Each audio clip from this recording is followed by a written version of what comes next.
रसूलुल्लाह सल्लल्लाहु अलैहि वसल्लम ने इरशाद फरमाया, क़यामत की निशानियों में एक निशानी ये भी है कि तलाक़ों की कसरत हो जाएगी। तलाक़ देना एक रिवाज बन जाएगा। छोटी छोटी बातों पर एक शौहर अपनी बीवी को तलाक़ देने में लग जाएगा, और तलाक़ एक भी नहीं, दो भी नहीं, बस फ़ौरन एक ही जुमले में 3 तलाक़ देकर अपनी ज़िंदगी भी बर्बाद कर लेगा, अपनी बीवी की ज़िंदगी भी बर्बाद कर लेगा।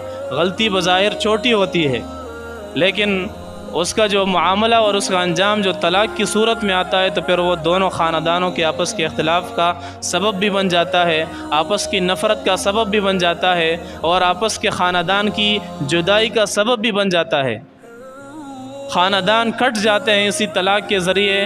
तो ये तलाक़ का रिवाज भी आम हो जाएगा कि आप अलैहिस्सलाम ने क़यामत की निशानियों में इसका ज़िक्र फरमाया है। मेरा ताल्लुक़ चूँकि दारुल इफ्ता से है, हमारे पास इस्तिफ्ता आते हैं, लोग सवालात पूछते हैं, फ़तवा तलब करते हैं, तो अक्सर सवालात जो हमारे पास आते हैं वो तलाक़ के बारे में आते हैं।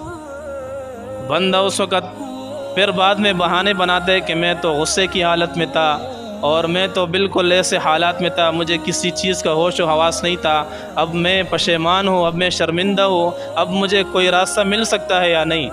तो ये बातें पहले सोचने की होती है। काम करने के बाद जब काम ख़राब हो जाता है तो फिर उसके लिए कोई हल नहीं निकलता। तो लिहाजा ये मामलात बहुत संजीदगी से लेने चाहिए। अल्लाह रब्बुल इज़्ज़त को हलाल चीज़ों में सबसे नापसंदीदा चीज़ जो है वो ये तलाक़ है, कि जब एक इंसान तलाक़ देने में लग जाता है तो वो इंसान जो है वो अल्लाह रब्बुल इज़्ज़त का नापसंदीदा काम करने वाला बन जाता है।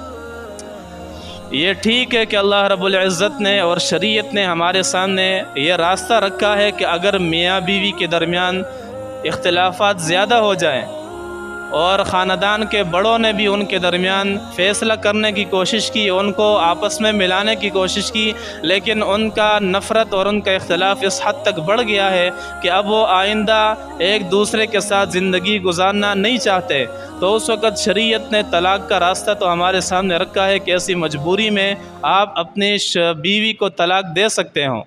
लेकिन ये छोटी छोटी बातों पर तलाक़ देना, सालन में नमक ज़्यादा हो गया उस पर भी तलाक़ दी जाती है, चाय में चीनी ज़्यादा हो गई, चीनी कम हो गई, ऐसे छोटी छोटी बातों पर तलाक़ें दी जाती हैं। ये हमारे लिए ये गौर व फ़िक्र करने की बात है कि हम किस तरफ जा रहे हैं। क़यामत की निशानियों में यह है कि तलाक़ों का वक़ूअ आम हो जाएगा, लोग कसरत से अपनी बीवी को तलाक़ देने में लग जाएंगे। तो इस बारे में भी हमें गौर व फ़िक्र करना चाहिए।